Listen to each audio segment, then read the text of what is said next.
अरविंद पाठक। आप सभी लोगों को नमस्ते बोलता हूँ, प्रणाम करता हूँ। आप सब भारत के सर्वश्रेष्ठ चिकित्सक हैं। तो मैं आप सभी लोगों को डॉग बाइट मतलब कुत्ते ने काट दिया तो हमें क्या क्या चिकित्सा करना चाहिए यह मैं आप लोगों को बताने के लिए आया हूँ। आप लोग भारत के सर्वश्रेष्ठ चिकित्सक हैं, तो ये मेरा फर्ज है कि मैं आप लोगों को वो चीज़ बताऊँ जो मेरे गुरुजी लोगों ने मुझे सिखाया है। मेरे सर ने मुझे बहुत सारे ऐसे नोट दिए हैं जो उनके गुरुजी ने दिए, फिर उससे उनके गुरुजी ने दिए। तो ऐसे 500 साल परंपरागत जो गुरु शिष्य का जो परंपरा से ज्ञान मिला है वह मेरे पास आया है, कुछ नोट्स के रूप में मुझे मिला है जो मैं आप लोगों को पढ़ाना चाहता हूँ। और वो मुझे मेरे सर ने ही सब दिया है कि आप लोगों को मैं सब कुछ बताऊं। तो इसीलिए मैं जो भी बताऊंगा ना वो उस पर ध्यान दीजिए। हमारे आसपास आज के ज़माने में जैसे कुत्ते रहते हैं, और आजकल प्रचलन बढ़ गया है कि कुत्ता घर में पालना है। तो ऐसे ही 500 साल पहले भी कुत्ते को पाला जाता था। लेकिन कुत्ते को ना ऐसा माना जाता था कि उसका नीच योनि है, इसलिए थोड़ा दूर रखा जाता था कुत्तों को। आजकल कुत्ते जो है वो बेडरूम तक आ गए हैं, किचन तक आ गए हैं। तो कुत्ते जो रहते हैं ना वो दो तरह के रहते हैं। एक पागल कुत्ता रहता है कि उसको कोई इन्फेक्शन हो गया या उसका कुछ मतलब मानसिक संतुलन हो गया, और उस ऐसे पागल कुत्ते ने काट लिया जो खुद ही विष का सेवन होके और खुद ही विषैला कुत्ता हो गया है। और एक सादा कुत्ता होता है, तो सादे कुत्ते ने काटा। तो हमें क्या रहता है कि एलोपैथी में एंटी रेबीज वैक्सीन वगैरह दिया जाता है, पेट में इंजेक्शन लगाया जाता है। तो फिर इसको आयुर्वेद में सुश्रुत संहिता में देखेंगे तो अलर्क विष बताया है, अलर्क विष। और उसमें ना पानी से फोबिया होता है, वाटर फोबिया, ऐसे वो ना पानी से दूर भागते हैं जो पागल कुत्ते ने काटा है। तो ये आप लोगों को कॉमन कॉमन चीज़ें मालूम है। और उसमें ना कुत्ते के लिए वो इंजेक्शन पेट में देना ये भी आप लोगों को मालूम है। एंटी रेबीज वैक्सीन जो दिया जाता है पेट में, 14 इंजेक्शन पहले होता था, अभी तो थोड़ा कम हो गया। तो हमारे आयुर्वेद में अलर्क विष का क्या चिकित्सा है वह मैं आप लोगों को बताऊंगा। और सिंपल सिंपल चीजें बताऊंगा जो आसपास की वनस्पतियां हमारे घर के आसपास रहती है, जो इजीली अवेलेबल है, उसका प्रयोग हम लोग कर सकते हैं। और आप एलोपैथी का कर रहे हैं तो कोई बात नहीं है, लेकिन आयुर्वेद का भी चिकित्सा आप लोग को मालूम होना चाहिए, क्योंकि आप लोग भारत की श्रेष्ठ चिकित्सक हैं। और ज्ञान लेने में कुछ भी ऐसे गलत नहीं है। अगर आपके पेशेंट के पास वो सुविधा नहीं है कि इंजेक्शन ले, या फिर कुछ शंका है, तो क्यों ना आयुर्वेद का भी साथ में सहयोग ले लिया जाए, तो उससे और अच्छा फायदा हो सकता है। या फिर केवल आयुर्वेद का भी लेंगे ना तो बहुत अच्छा फायदा हो जाता है। तो मैं आप लोगों को ना दो तीन मेरे सर के नोट्स है उनसे मैं पढ़ाने के लिए आया हूँ। तो जब भी हमारे पास कुत्ते ने काट दिया, डॉग बाइट हुआ, तो क्या होता है कि कुत्ते ने काट दिया ना तो कफ दोष जो है वो बढ़ जाता है। और ऐसे सिम्टम्स दिखने लगते हैं जैसे लार टपकना, मुंह से बहुत ज़्यादा सलाइवेशन होने लगता है, ऐसे सिम्टम्स आते हैं। और जितने भी संज्ञावाही नाड़ियाँ होती है, नर्व्स रहते हैं, वह सब ना अपना विकृत कार्य ऐसे दिखाने लगते हैं। धातु शोभ बहुत ज़्यादा होता है, धातु में इरिटेशन बहुत ज़्यादा हो जाता है। और इसकी वजह से और कफ के सिम्टम ज़्यादा दिखेंगे। मैं सिंपल सिंपल लैंग्वेज में आप लोगों को बता रहा हूँ ताकि आप लोगों को याद रहे। तो इसमें ना बहुत ज़्यादा लार टपकने लगता है, मतलब सलाइवेशन होने लगता है। और जो हमारा पेशेंट है ना जिसको कुत्ते ने काट दिया है, तो वह अंधे की तरह, मतलब उसको दिखाई देना कम हो जाएगा, उसको ना सुनाई देना कम हो जाएगा। मतलब उसके जो सेंस ऑर्गन्स है ना वो अपना कार्य थोड़ा विकृत स्वरूप में करने लगते हैं। तो वह अंधे की तरह, बहरे की तरह, इस तरह का इधर उधर दौड़ने लगता है। मतलब उसको खुद भी नहीं पता होता कि वह कहाँ दौड़ रहा है, किस डायरेक्शन में उसको दौड़ना है, लेकिन वो इस तरह से वो भागने उगने लगता है। उसी तरह से पेशेंट जो है ना उसको कुत्ते की तरह ही उसके सारे एक्शन होने लगते हैं, जैसे कि कुत्ते का जो पूंछ है वह दिखाई देने लगता है। और दूसरा क्या है ना कि जो प्राणी हमें काटता है, जैसे बिल्ली काटेगी तो बिल्ली के कुछ सिम्टम्स आने लगेंगे, चूहे ने काटा तो चूहे के सिम्टम्स आएंगे। जो भी चीज मतलब जो भी प्राणी हमें काटता है ना तो उसके सारे सिम्टम्स हमारे बॉडी में आने लगते हैं।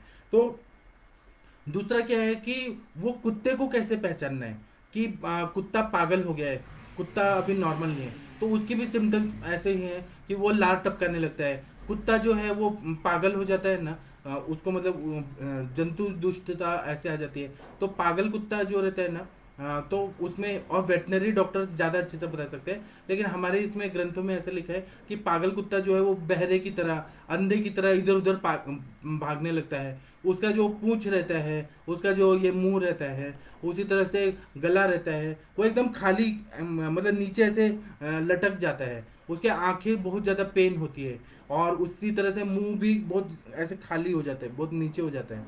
उसी तरह से ये मतलब पागल कुत्ते को देख के ही समझ आ जाता है कि ये कुत्ता पागल हो चुका है।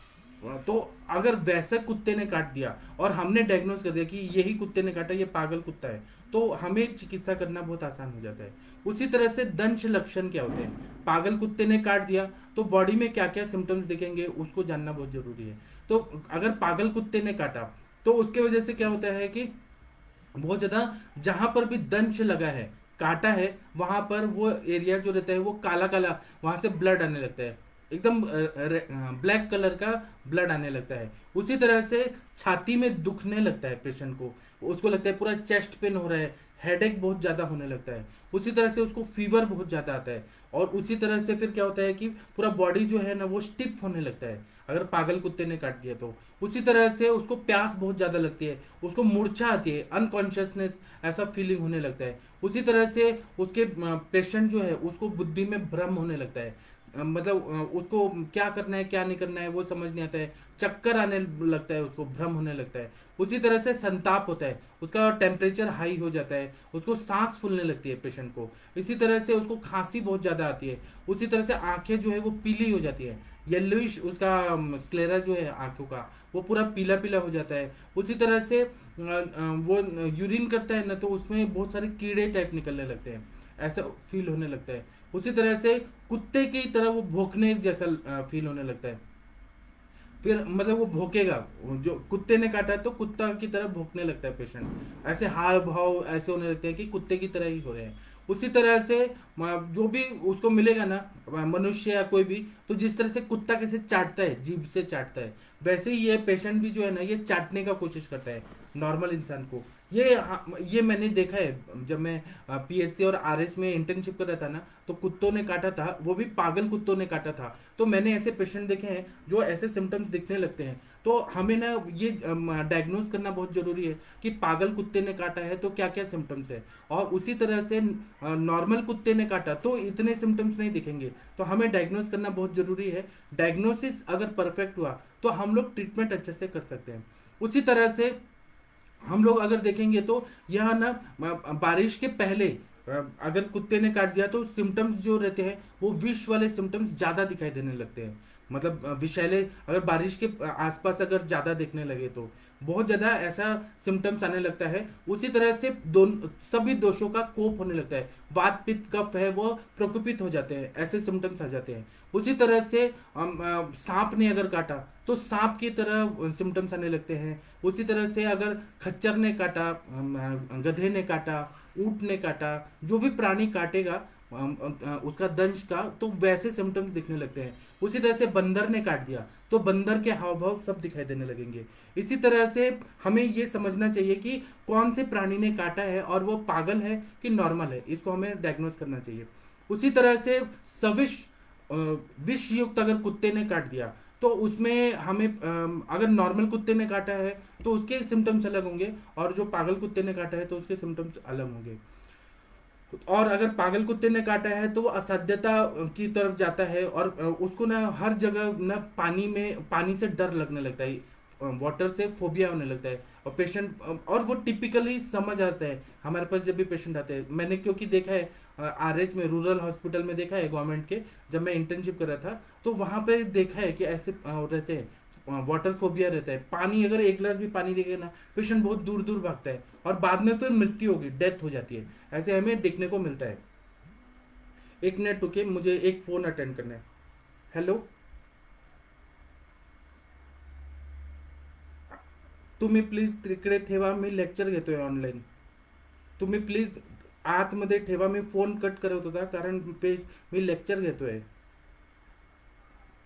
आतमध्ये ठेवा, आतमध्ये खुर्ची आहे तिकडे ठेवा, आणि समजून घ्या मी लेक्चर घेतोय ऑनलाईन। हाँ ठीक है, थैंक यू। हाँ, फिर असाध्य लक्षण जो रहते हैं इसके, इसमें ऐसे रहते हैं कि कुछ प्राणियों ने काट दिया तो उसके वजह से क्या क्या होता है कि वो प्राणियों की चेष्टा अगर ज्यादा बढ़ जाती है, अगर ज्यादा बढ़ गई तो हमें ये समझ जाना चाहिए कि हमें ना वो असाध्यता की तरफ जा रहे हैं, चेष्टा बहुत ज्यादा बढ़ती है, और वो पेशेंट जो रहता है वो नॉर्मल नहीं रहता है, वह बहुत ज्यादा असाध्यता की तरफ जा रहा होता है। उसमें पेशेंट बहुत ज्यादा चिल्लाता है, बहुत ज्यादा ऐसी विकृत क्रियाएं करता है, बहुत ज्यादा विकृत क्रिया करता है कि अब एकदम वो असाध्य हो रहा है। उसमें धातुओं में शोभ इतना ज्यादा बढ़ जाता है। उसी तरह से अगर पेशेंट को हमने मिरर दिखाया या पानी दिखाया तो उसको और इरिटेशन होता है, मतलब मेंटली वो बहुत ज्यादा डिस्टर्ब होता है। ये सब असाध्यता के लक्षण होते हैं। और पानी का शब्द भी सुन लिया, पानी का स्पर्श भी हो गया, पानी को देख भी लिया, तो उसको बहुत ज्यादा इरिटेशन होता है, बहुत ज्यादा बेचैनी हो जाती है। इसको हम लोग नॉर्मल संस्कृत में जल संत्रास ऐसा संज्ञा दिया गया है कि पानी से उसको फोबिया हो गया है और वो फिर बचता नहीं है, वो सारा अरिष्ट सूचक लक्षण में जाके उसकी मृत्यु हो जाती है। अब इसमें हम लोग, हमें अगर प्रिकॉशन लेना है कि कुत्ते के दंश से बचना है, तो सबसे अच्छा है कि कुत्ते को घर में नहीं पालना चाहिए। कब, मतलब कुत्ते को पालना जो है न, पालने के लिए लोग क्या करते हैं, बेडरूम में बेड पे लाके और कुत्ते को सुला देते हैं। अगर उसको, अब वो कुत्ता है, मतलब प्राणी है, अगर उसको कभी चोट लगी है तो वो गुस्सा भी हो सकता है, और उसने काट दिया तो फिर क्या करेंगे। तो लोगों को बहुत ज्यादा आजकल प्रेम हो गया है। और जबकि आयुर्वेद में ऐसा बोला है कि उनके जो हेयर्स गिरते हैं, बाल गिरते हैं, उसमें भी जंतु आ जाते हैं, और वह अगर बाल गिर गए और खाने में आ गए तो पीसीओडी और फाइब्रॉइड हो जाता है। मतलब इतना डेंजरस होता है, लेकिन ये कोई बताता नहीं है कि पीसीओडी और फाइब्रॉइड का कारण है कि आपके पास जब भी पेशेंट आते हैं ना, तो आप लोग जरूर यह हेतु निकाला करिए पीसीओडी और फाइब्रॉइड में, कि वो उनके घर में पेट कितने रहते हैं, पेट्स मतलब एनिमल्स कितना वो पालते हैं, जैसे कि मतलब कुत्ता पालना और कितने दिन से पाल रहे हैं, और वो लोग किस तरह। और हमें 100% पीसीओडी, जो लोग कुत्ते पालते हैं, बिल्ली पालते हैं, उनके घर में या खरगोश पालते हैं या कोई भी ऐसे प्राणी पालते हैं जो साथ में हमेशा रहते हैं, उनके बाल गिर रहे हैं, खाने में उड़ के गिर रहे हैं, उसकी जंतु जुष्टता होके ये पूरा आर्तवस स्त्रोतस दुष्ट होता है। तो इसको हमें जानना बहुत जरूरी है। या फिर ग्रंथि कहीं पर भी हो रही है, या फिर ऐसे पैथोलॉजी हो, तो कुत्ता पाल रहे हैं कि नहीं, बिल्ली पाल रहे हैं कि नहीं। मैं ये नहीं बोल रहा हूँ कि, नहीं तो आप लोग बोलेंगे कि आप तो एकदम एनिमल्स के खिलाफ है। मैं एनिमल्स के खिलाफ नहीं हूँ, लेकिन कौन से प्राणी को कितना अपने शरीर से रखना है, कितना घर में लाना है। पहले के जमाने में क्या होता था कि मतलब एक नियम था सनातन धर्म में कि कुत्ते को ना दूर रखा जाता था, उसके लिए अलग से घर बना के दिया जाता था, उसका रिस्पेक्ट है। लेकिन उसको बेडरूम तक लेके आना, किचन में लाना, घर तक लाना, यह एक तरह से विकृत पाश्चात्य संस्कृति आ गई है, और उसके वजह से बीमारियां बढ़ रही हैं। मैं बीमारी के पर्पज से बता रहा हूँ। मैं ये नहीं बोल रहा हूँ कि उनको अपमानित करिए, उनका इंसल्ट करिए, लेकिन उनसे थोड़ा दूरी बना के रखिए, क्योंकि ना उनसे अनहाइजीनिक, एक तो वो कुत्ते जो रहते हैं वो बाहर जाते हैं और घूम फिर के आते हैं, और फिर कितना भी करे वो प्राणी है ना, तो उसे अनहाइजीन कंडीशन ज़्यादा बढ़ती है और बीमारियां होने का चांसेस बढ़ जाता है। उसी तरह से अपने मतलब जो नोट्स है उसमें से मैं बता रहा हूँ, इसमें ऐसा लिखा है कि उनके सहवास से भयंकर बीमारियां हो जाती है। और ऐसा पाश्चात्य चिकित्सकों, वेटनरी डॉक्टर्स का भी मत है। और अगर उनसे क्या होता है कि उनके पेट में हमेशा जंतु रहते हैं, जो भी कुत्ते रहते हैं, बिल्ली रहती है ना, उनके पेट में बहुत ज्यादा जर्म्स रहते हैं, और वो जब चाटते हैं हमारे हाथ को, और हमने हाथ को साफ नहीं किया और उसी हाथ से खाना खा लिया, तो उससे ना वो जम्स जो है, उनके जो पेट का जो जम्स है वो जीभ से आया और सलेवा से और हमारे हाथ में लग गया, उसी हाथ से हमने खा लिया, बिस्किट खा लिया, कुछ भी खा लिया, वो सब जम्स हमारे पेट में जाएंगे, और उससे फिर बहुत सारी बीमारियां हो जाती है, ग्रहणी दृष्टि भी हो जाती है।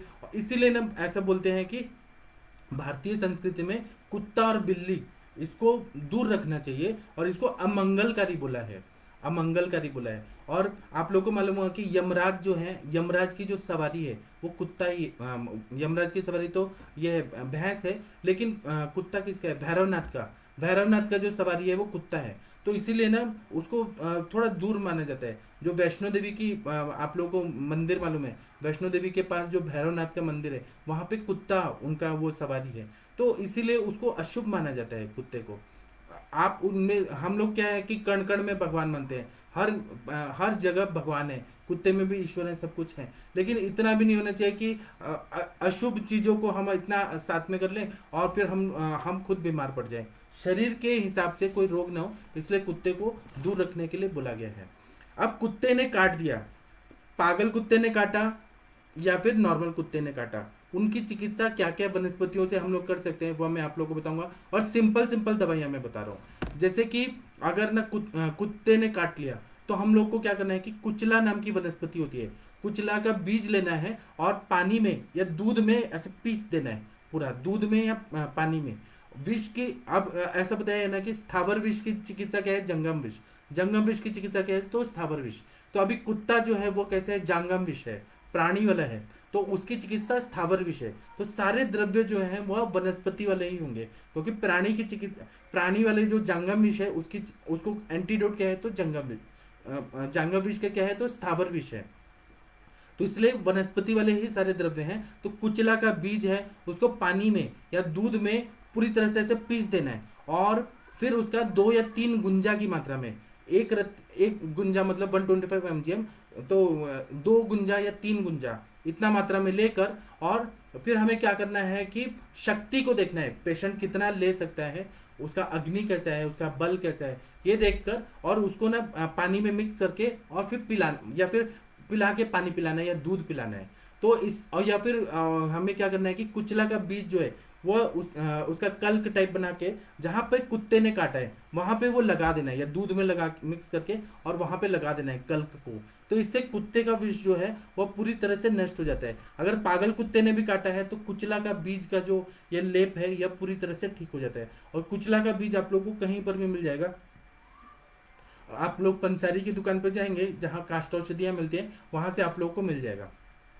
उसी तरह से काला जो उम्बर रहता है, काला जो गुलर रहता है, उसका मूल लेना है, या फिर धतूरा का फल लेना है। इसको ना क्या करना है कि तंडुलोदक जो रहता है, चावल के धोवन का जो पानी रहता है, कच्चा चावल का जो धोवन का पानी रहता है, मतलब एक मुट्ठी चावल लेना है, 50 ग्राम तक चावल लेना है, उसको धो देना है और 1 या 2 लीटर पानी में डुबा के रखना है, भिगो के रखना है। फिर उसके बाद में वो 1-2 घंटे में फूल जाता है। फिर वो पानी को मिश्री डाल के और चावल को अलग कर देना है, वो पानी का यूज करना है हमें।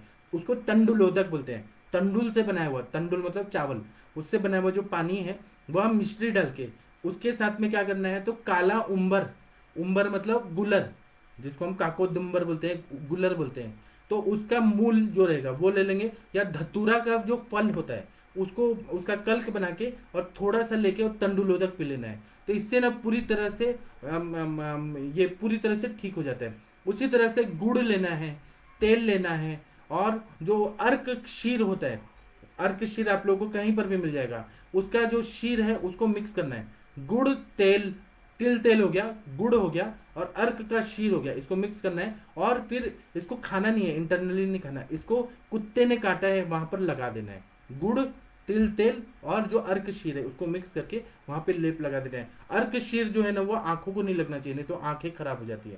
तो आप लगा के अपना हाथ अच्छे से धो लीजिए, क्योंकि ये विषारी द्रव्य हैं सारे।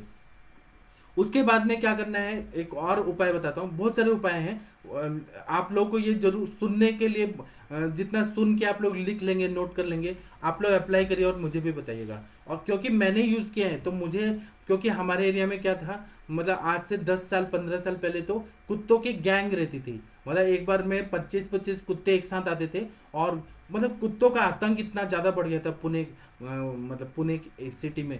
और कुत्ते जो थे ना वो एयरफोर्स एरिया में ना कभी भी बैंड है। मतलब हमारा जो एरिया है ना वहाँ पे एयरफोर्स का एरिया है, पूरा सुखोई का पूरा स्क्वाडन है। और अभी तो ये इसका भी बनने वाला है, राफेल का भी स्क्वाडन बनने वाला है। और मिराज का था जब हम छोटे थे, तो मिग 21, मिग 29, ये जो लड़ाकू जहाज है ना इनके पूरा स्क्वाडन था। मतलब एक स्क्वाडन में ये रहते 12 जहाज रहते हैं, तो 12 जहाजों को वो रखने का, फिर उधर पायलट्स ये सब। तो जब भी लड़ाकू जहाज उड़ते हैं ना, तो अगर कोई पक्षी आ जाए तो फिर वो जहाज गिर जाता है, क्योंकि वो इम्बैलेंस होके गिर जाता है। तो पक्षी कहाँ आते हैं, जहाँ कुत्ते जो रहते हैं ना वो क्या करते हैं कि गंदी चीजें खाते हैं, और फिर कुत्ते मर जाते हैं। कुत्ते मर गए ना तो जो जितने भी पक्षी हैं, कौवा हो गया, बाज हो गया, ईगल हो गया, ये सब ना ऊपर आसमान में बहुत ज्यादा ऐसे मंडराने लगते हैं। और फिर जब जहाज का पेट्रोलिंग हो रहा है, मतलब वो एक्सरसाइज होता है ना रोज, तो उसमें वो जहाज टकरा के और जहाज गिर जा रहे थे।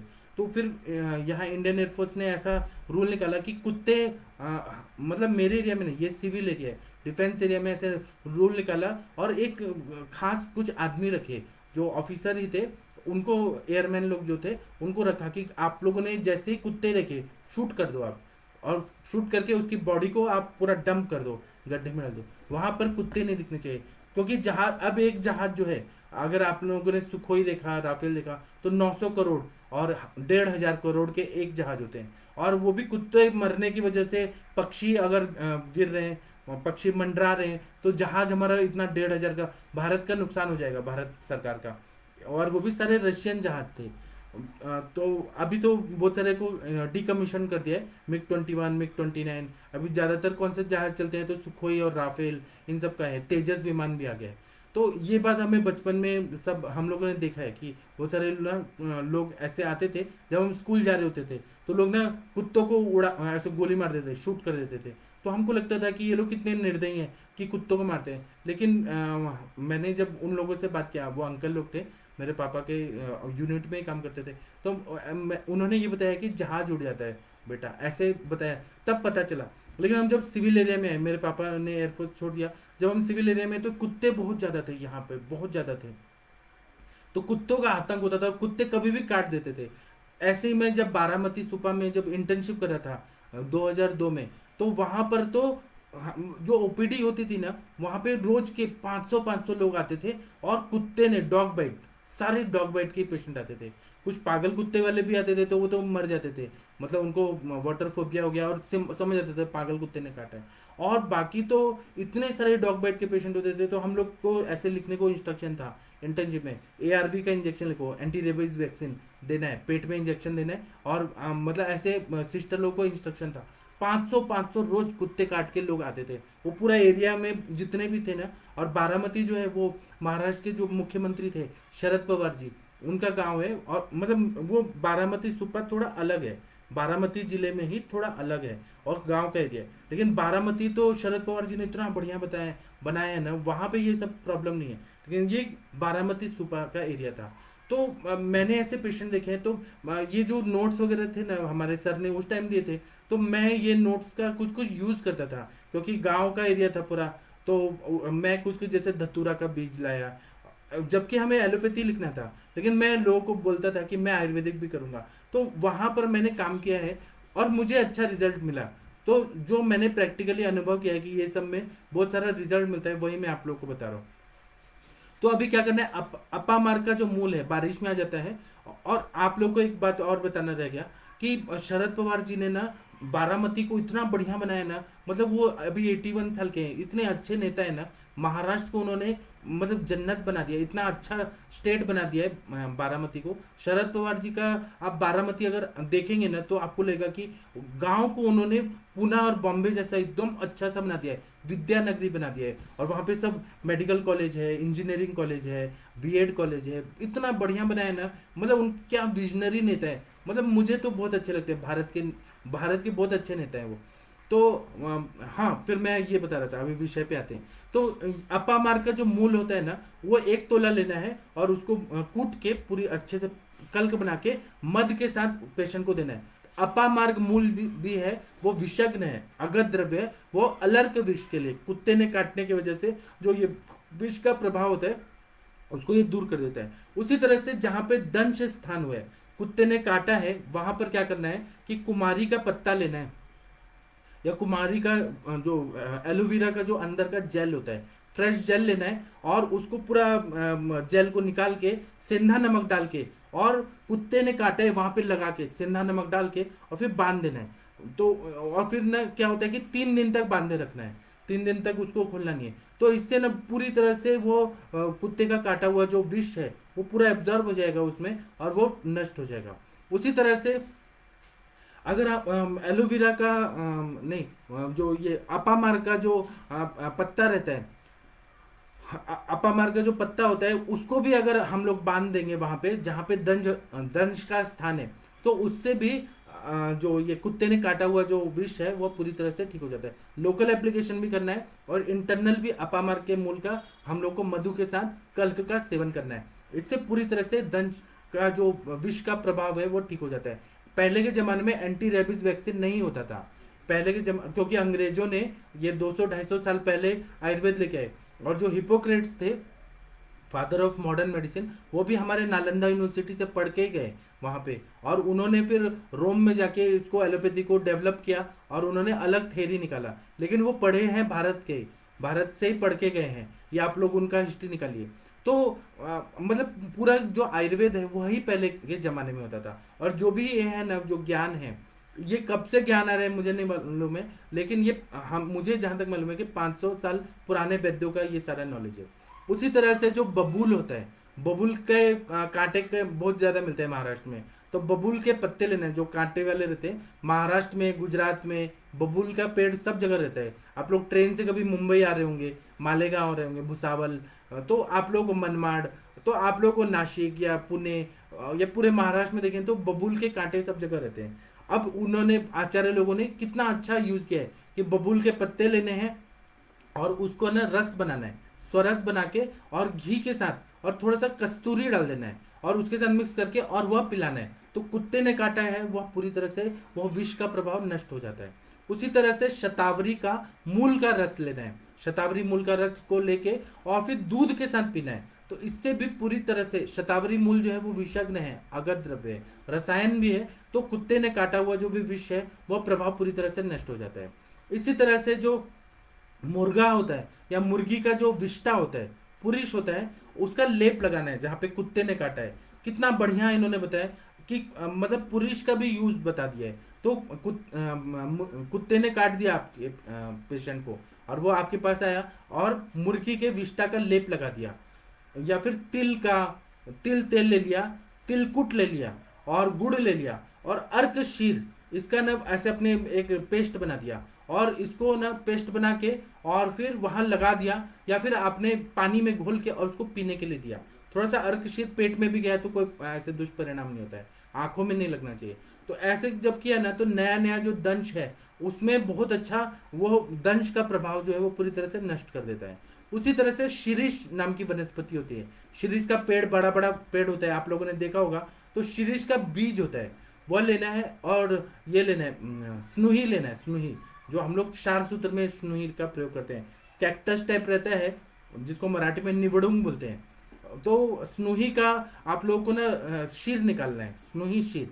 आप लोगों ने सेकंड ईयर में पढ़ा है स्नुही क्या रहता है। और वो पहाड़ों वहाड़ों पे मिलता है और उसी से शिलाजित भी बनता है। ऐसा मान्यता है कि हिमालय में जो ये स्नुही का शीर होता है ना, वही पूरा टपकता है और चट्टानों के बीच में से जाके और फिर उसमें प्रोसेसिंग होता है गर्मी से, और फिर वो संचित होकर फिर एक जगह एक्यूमुलेट हो जाता है और वह शिलाजित बनता है। तो स्नुही का शीर का कितना ज्यादा महत्व है। वो क्षार सूत्र में भी प्रयोग होता है और वो पानीय क्षार में भी बहुत ज्यादा उसका प्रयोग होता है। तो ये स्नोही के शीर में शिरीष का बीज, इसको अच्छे से घोट देना है और उसका लेप को कुत्ते ने जहां पर काटा है वहां पे लेप लगा दीजिए। और हमारे पुणे में आप लोग देखेंगे ना, पुणे सिटी से आप लोग थोड़ा सा बाहर जाएंगे तो सब जगह घाट है। मतलब ऐसे घाट का मतलब आप लोगों को मालूम है कि ऐसे घुमावदार नीचे या ऊपर ऐसे घाट रहते हैं। तो मतलब पूरा एरिया ऐसे खुला है, तो वहां पे ना इतना ज्यादा स्नोही स्नोही स्नोही है। तो महाराष्ट्र में तो स्नोही और बबूल ये बहुत ज्यादा मिल जाता है। जो भी वनस्पतियां मैं बता रहा हूँ ना वो सारी मिल जाता है। कुचला भी सब जगह मिल जाता है, स्नोही भी मिल जाता है, अर्कशीर मिल जाता है, धतूरा में मिल जाता है। मतलब पुनः थोड़ी दूर जाएंगे ना, 40-50 किलोमीटर दूर, तो हाईवे के आसपास तो बहुत सारे मिल जाते हैं। इसी तरह से इन्होंने बताया है कि ये जो रहता है जो कड़वा वाला जो लौकी रहता है, उसका ना कड़वा वाला लौकी चाहिए हमें, सादा वाला नहीं चाहिए। कड़वा वाला लौकी लेना है और उसका अंदर का जो गुदा रहता है लौकी का, कच्चा कच्चा, वो ले लेना है और उसका रस बनाना है कड़वा वाला, और उसको तक्र के साथ मिक्स करके वो पीने के लिए देना है। तो इससे ना बहुत अच्छा फायदा हो जाता है, वो भी बहुत फायदा करता है। इसी तरह से जो बबूल का जो पत्ते का रस होता है, वह अगर 4 तोला डेली पिया जाए, थोड़ा थोड़ा 4 तोला की मात्रा में, मतलब 1 कप की मात्रा में रोज पिया जाए, तो वह भी कुत्ते का काटा हुआ जो, और वो भी 1.5 महीना तक लेना है, 45 डेज तक लेना है। उससे भी कुत्ते के काटने से जो विष है वो पूरी तरह से नष्ट हो जाता है। उसी तरह से जो अनार का जो पत्ता होता है, अनार दाड़िम का जो पत्ता होता है, दुर्वा का जो मूल होता है, दुर्वा मूल आप लोगों को कहीं पर भी मिल जाएगा। बड़े बड़े पार्क में दुर्वा रहता है, दूब जो गणेश जी पे चढ़ाते हैं। तो दुर्वा का मूल लेना है। फिर हमें सर्जरस लेना है जिसको हम राल बोलते हैं, सर्जरस लेना है, गुड़ लेना है और गुगुल, इन सबको मिक्स करना है और यह दंश स्थान पे बांधना है। मैं फिर से बताता हूं, अनार का दाड़िम का पत्ते लेना है, दुर्वा का मूल लेना है, उसी तरह से राल जैसे सर्जरस जिसको बोलते हैं, वह लेना है, गुड़ लेना है और गुगुल लेना है। इन सबको मिक्स करके कल के जैसा बनाना है और दंश स्थान पे बांध देना है। इससे पागल जो कुत्ते ने काटा है उसका जो विष का प्रभाव है बॉडी में वो पूरी तरह से नष्ट हो जाता है। इसी तरह से कंटकारी का जो फल होता है, कांटे वाला वनस्पति कंटकारी होता है, कहीं पर भी आप लोगों को मिल जाएगा। यहाँ पे पुणे में आप लोग कहीं पर भी देखेंगे ना, जहाँ कंक्रीट की बिल्डिंग विल्डिंग नहीं है, थोड़ा सा दूर जाएंगे, सिटी आजकल क्या है ना, पेड़ और काट दिया है लोगों ने, तो लेकिन सिटी से थोड़ा बाहर जाने के बाद जो एरिया रहते हैं ना हाईवे के आसपास, वहाँ पे कंटकारी बहुत ज़्यादा मिल जाता है। तो उसके फल ले लेना है और पानी में उसको अच्छे से पीस के कल्क टाइप बना के दंश स्थान पे बांध देना है। हमारे जो सर है ना, उनको ना पूरे पुणे में कहाँ वनस्पति कौन सी है, कहाँ पे क्या अवेलेबल है, सब मालूम है। और यहाँ पे पुणे में कहीं कहीं ऐसे टीले हैं बड़े बड़े, या फिर पार्वती माता का एक बहुत बड़ा टेम्पल है, उसके आसपास भी बहुत सारे रिंगणी कंटकारी सब मिल जाता है, या महाबलेश्वर में मिल जाता है, या सिंहगढ़ में सब मिल जाता है।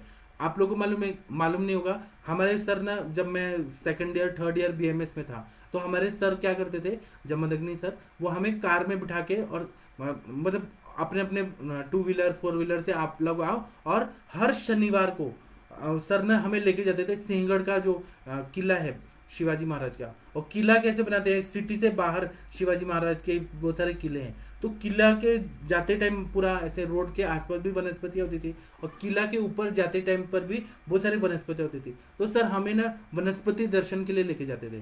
तो सर बोलते थे कि अगर वनस्पतियां सिटी में नहीं मिल रही हैं तुमको, तो वहां पे सिंहगढ़ जाने में कितना 45 मिनट 1 घंटा लगता है मैक्सिमम, आप जाओ वहां से तोड़ के लाओ और तुरंत पेशेंट के लिए आप अवेलेबल करा के दो।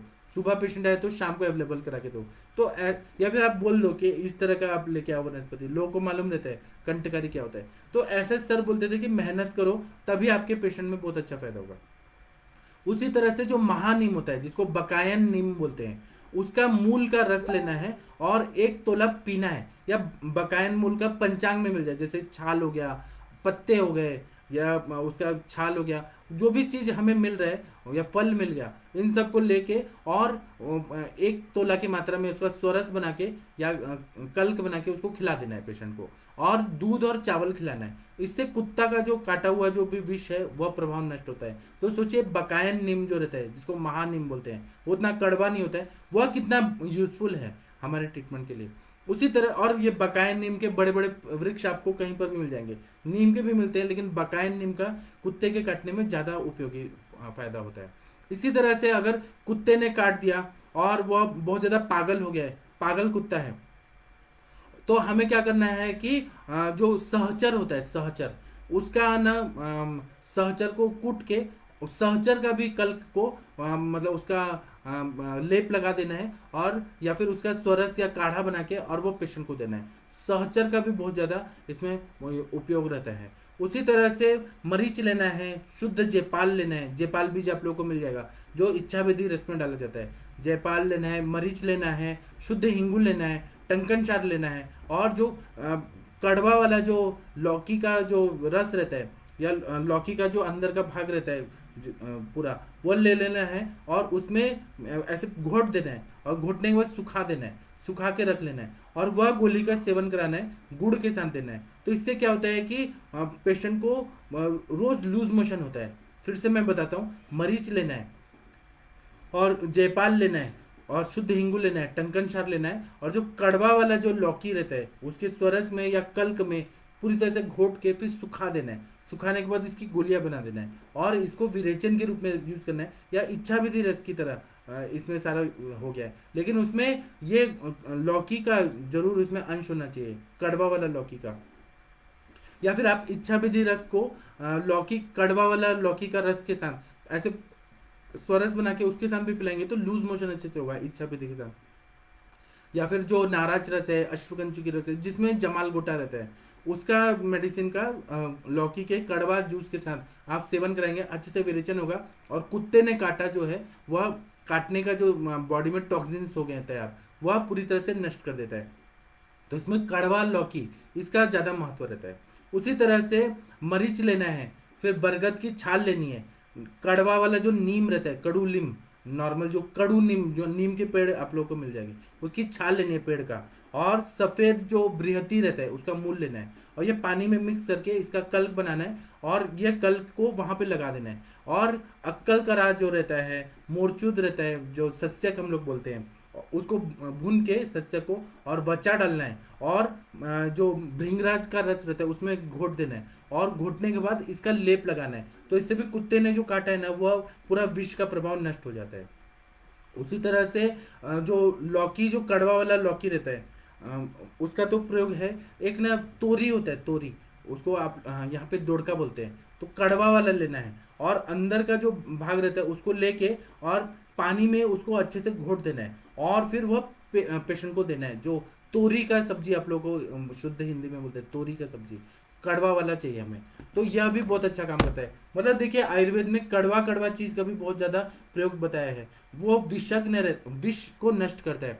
आप लोगों ने टीवी में देखा होगा कि बाबा रामदेव का बात सुन के बहुत सारे लोगों ने लौकी का जूस पीना शुरू किया, और किसी ने कड़वा वाला पी लिया तो उसको प्रॉब्लम हो गई। तो फिर बाबा रामदेव जी पे आक्षेप लिया गया कि उन्होंने तो बोला था लौकी का जूस पियो, और कड़वा वाला पीने से बहुत सारे कंडीशन हो। लेकिन आयुर्वेद ऐसा बोलता है कि कड़वा वाला जो है, लौकी हो गया, फिर लौकी, जो तोरई होगी, तोरई, वह कितना यूजफुल है। जो कुत्ते ने काट दिया उसका विष को नष्ट करता है, विषाक्त प्रभाव रहता है। तो इसका यूज कहाँ पे, कौन से मेडिसिन का यूज करना है, उसका महत्व है। मैं ये नहीं बोल रहा हूँ कि कड़वा वाला आप लोग लौकी का जूस ऐसे ही पीजिए।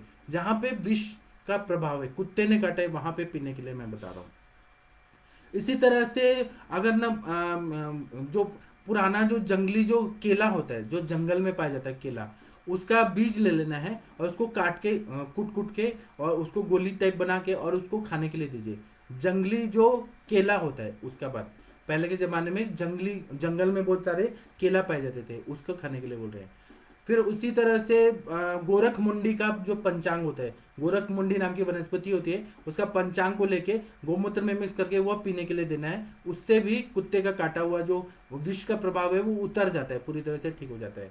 उसी तरह से पोटेशियम परमैंगनेट का जो ऐसे ये रहते हैं, खड़े खड़े आते हैं, नमक के खड़े जैसे ही पोटेशियम परमैंगनेट के खड़े होते हैं, तो वह लेके दंश स्थान में डाल के और थोड़ा सा पानी डाल देना है, ठंडा पानी डाल देना है। तो इससे क्या होता है कि वो पूरा जलन वलन सब बंद हो जाता है, क्योंकि ठंडा पानी डाल रहे हैं। पोटेशियम परमैंगनेट अगर डालेंगे तो थोड़ा जलन होने का डर रहता है। तो आप पानी डाल दीजिए, पोटेशियम परमैंगनेट रख दीजिए, और थोड़ा देर रख दीजिए, तो इससे जख्म जो है सड़न नहीं होगी, जख्म कभी भी सड़ेगा नहीं। पोटेशियम परमैंगनेट हम लोग सीड्स बात में भी यूज करते हैं, तो वह बहुत अच्छा काम करता है। और कोई भी तरह का बिच्छू ने काटा, उसमें भी पोटेशियम परमैंगनेट लेके वहां पे बिच्छू काटने की जगह पे भी वो डाल के पानी डाल दीजिए, और पानी डाल के थोड़ा देर रहने दीजिए। बिच्छू के काटने पे, या फिर जो सर्पदंश हुआ है, सांप ने काटा है, उधर भी वो पोटेशियम परमैंगनेट डाल के थोड़ा सा पानी उसके ऊपर डाल दीजिए, वह भी पूरी तरह से विष का प्रभाव को नष्ट कर देता है। उसी तरह से हींग लेना है, गुड़ लेना है, और ये क्या करना है कि इसको कूट देना है, और फिर इसको खाना है। और ये खाते टाइम हमें तेल वाला चीज, नमकीन चीज, ये सब का नहीं करना है। तो ये हींग और गुड़, ये भी जो है वो विष का प्रभाव को नष्ट कर देता है। इसी तरह से और भी बहुत सारे द्रव्य बताए हैं। अभी टाइम हो गया है, मैं आप लोग को और भी बताऊंगा कि अगर किसी ने कोई और बंदर ने काट दिया तो क्या करना चाहिए।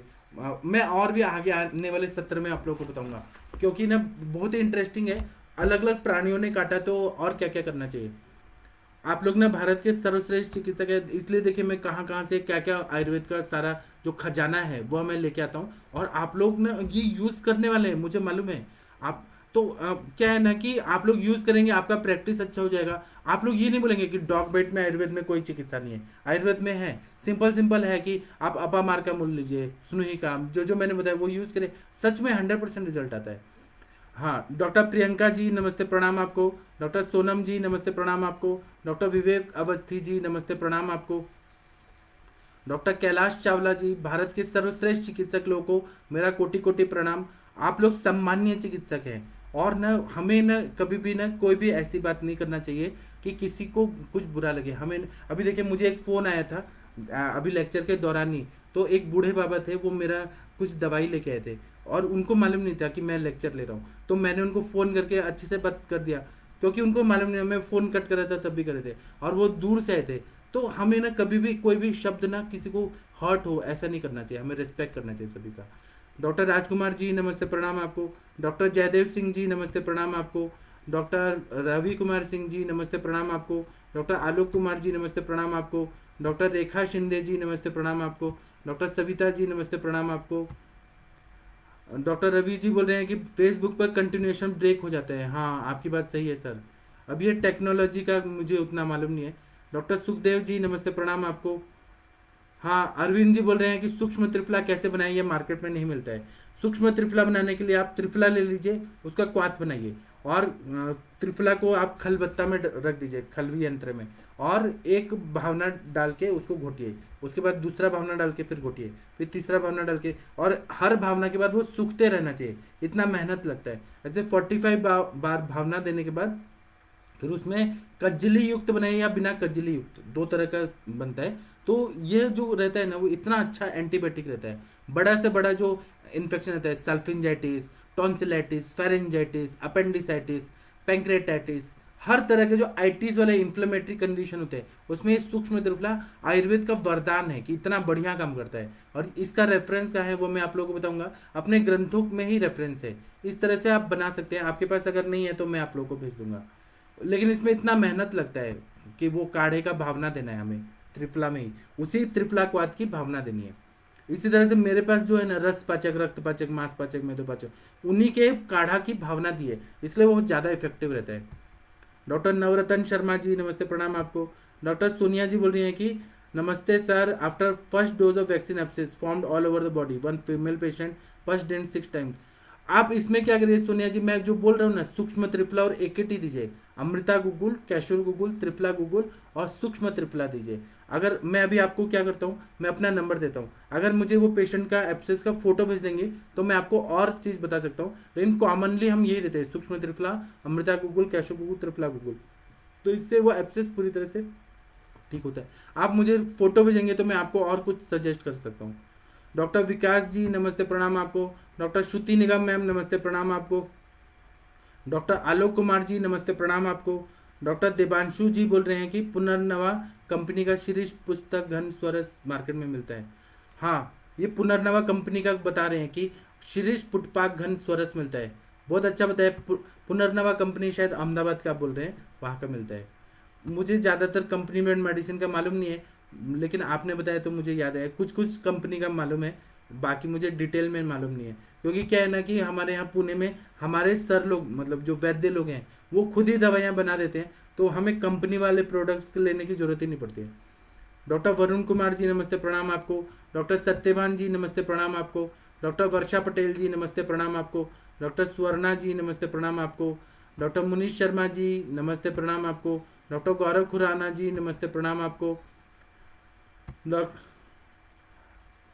ये मनोरंजन साहू जी बोल रहे हैं कि शरद पवार तो दाऊद इब्राहिम को भगाने वाले नेता है। अभी कुछ ऐसे प्रूव नहीं हुए। देखिए, कोई भी इंसान जो रहता है ना, 100% ब्रह्म नहीं होता है, मतलब 100% सही होगा ये हम लोग नहीं मालूम। लेकिन मैं शरद पवार जी का जो गुड क्वालिटी मैंने देखा है कि उन्होंने बारामती शहर में इतना बढ़िया विद्यानगरी बनाया है, इतना बढ़िया बताया है कि मतलब इतना दिल खुश हो जाता है कि इतना अच्छा नेता ने इतना अच्छा प्रोग्रेस किया है महाराष्ट्र में। बाकी मैं उनकी निगेटिव चीज, और वो भी मुझे नहीं मालूम है दाऊद इब्राहिम को कौन भगाया, कौन क्या किया, मुझे उसके बारे में मालूम नहीं है, मैं कुछ बता नहीं सकता हूँ। मैंने जो अपने आंख से अनुभव किया वो मैंने आप लोगों को शेयर किया कि शरद पवार, अजित पवार ने कुछ अच्छे काम किए हैं, और वो मुझे मुझे दिल से पसंद है। इतना अच्छा काम और कोई नेता ने नहीं किया होगा जितना शरद पवार जी ने किया है। और पूना सिटी में भी, आप लोग कभी पूना सिटी आइए, पूना सिटी का जो पानी है, तो वाटर ट्रीटमेंट प्लांट जो है ना, वो शरद पवार जी ने इतना बढ़िया बढ़िया बनाया ना, बिस्लरी के पानी की तरह पानी हमारे घर में आता है, कॉरपोरेशन का पानी, इतना मीठा पानी है, इतना साफ सुथरा पानी है। तो कुछ कुछ मतलब शरद पवार जी का काम इतना बढ़िया है कि क्या बताएं। बाला साहब ठाकरे का भी एक अच्छा काम, मुझे बाकी और मुझे नहीं कहना, बाला साहब ठाकरे जी ने मुंबई पुणे एक्सप्रेस वे बनाया, वो देखने लायक है, इतना बढ़िया। मतलब उस जमाने में जब एक्सप्रेस वे नाम का कोई ऐसे वो नहीं था, तब बाला साहब ठाकरे जी ने बनवाया, शिवसेना बीजेपी की गवर्नमेंट थी, इतना बढ़िया है ना बॉम्बे पुणे एक्सप्रेस वे, वहां जाने पे लगता है कि हम मतलब फॉरेन में आ गए, उस जमाने में बनाया। तो मतलब, और फिर उन्हीं से प्रेरणा लेके अटल बिहारी वाजपेयी जी ने कहा कि हम पूरा भारत का वो जोड़ने का लेंगे। कुछ कुछ नेताओं के बहुत अच्छे हैं। अभी गडकरी जी भी कितना बढ़िया काम कर रहे हैं। मतलब गडकरी जी का तो इतना अच्छा बेस्ट काम है ना, मतलब उनके जैसा काम मोदी जी का भी काम बहुत अच्छा अच्छा है। ठीक है। डॉक्टर विनोद जैन जी बोल रहे हैं कि potassium permanganate use with caution, it can cause burn. हाँ, लेकिन इसलिए मैंने कहा कि पानी डाल के करना है, उसका यूज करना है। डॉक्टर श्री कल्याण आयुर्वेद आश्रम जी नमस्ते प्रणाम आपको। डॉक्टर रूपाली देशमुख जी नमस्ते प्रणाम आपको। तो मैं ना अपना नंबर दे देता हूँ, आप लोगों को कोई भी चीज़ डिफिकल्टी है तो आप लोग मुझे पूछ सकते हैं। और आप लोग व्हाट्सएप ग्रुप ज्वाइन करिए, आप लोगों को ये नोट्स वगैरह चाहिए और या फिर डिस्कशन करना है। तो जो लोग फेसबुक पे सुन रहे हैं वो हमसे कनेक्ट होना चाहते हैं, तो आप लोग ना व्हाट्सएप ग्रुप ज्वाइन कर लीजिए। मैं आप लोगों को लिंक और आईडी सब दूंगा। और जो हमारे साथ इंटरेक्टिव सेशन में पार्टिसिपेट करना चाहते हैं, बात करना चाहते हैं, उनके लिए भी ये आसान हो जाएगा कि मुझे मैसेज करिए, मैं गूगल लिंक दूंगा आप लोगों को। डॉक्टर सुनील पुंडे जी नमस्ते प्रणाम आपको। आप लोग मेरे लिए तो सर्वश्रेष्ठ हैं और मैं आप लोग को एक ही बात सिखाऊंगा। अगर आप लोग मेरे को गुरु मानते हैं, आप मेरे स्टूडेंट हैं, तो मैं आप लोगों को यही बात करूंगा कि छिद्रान्वेषण मत करिए। मतलब किसी की बुराई में ध्यान मत दीजिए, किसी के अच्छाई में ध्यान दीजिए कि कौन कितना अच्छा काम करता है और उससे हमें अपने आप को क्या सीख मिलना चाहिए। हर इंसान में कुछ ना कुछ अच्छी बात रहती है, तो हमें बुराई को देखना ही नहीं है, हमें हर अच्छी गुड क्वालिटी देखना है। ठीक है। अब बुराई देखने के लिए तो बहुत सारा चीज है, और टीवी आप खोलेंगे ना तो दिन भर बुराई, और पेपर न्यूज़पेपर में वो लोग का काम ही है, पत्रकार लोग। हम लोग चिकित्सक हैं, चिकित्सक लोग कभी किसी के बारे में बुरा नहीं सोचते हैं। अगर हमारे पास आतंकवादी भी आया और उसको इलाज कराना है तो हमारा फर्ज है कि हम उसका इलाज करेंगे, और बाद में आप पुलिस को इन्फॉर्म करें, लेकिन हमारा काम हमें ईमानदारी से करना चाहिए। ठीक है। और हमें किसी के बारे में गलत नहीं सोचना चाहिए, हमें अच्छा सोचना चाहिए। ये मुझे मेरे गुरुजी लोगों ने सिखाया है। तो कभी भी किसी से द्वेष नहीं करना चाहिए और किसी की भी अच्छी बात सीखनी चाहिए। तो मैं अभी अपना लेक्चर समाप्त करता हूँ। प्रणाम सभी लोगों को, कोटि कोटि प्रणाम।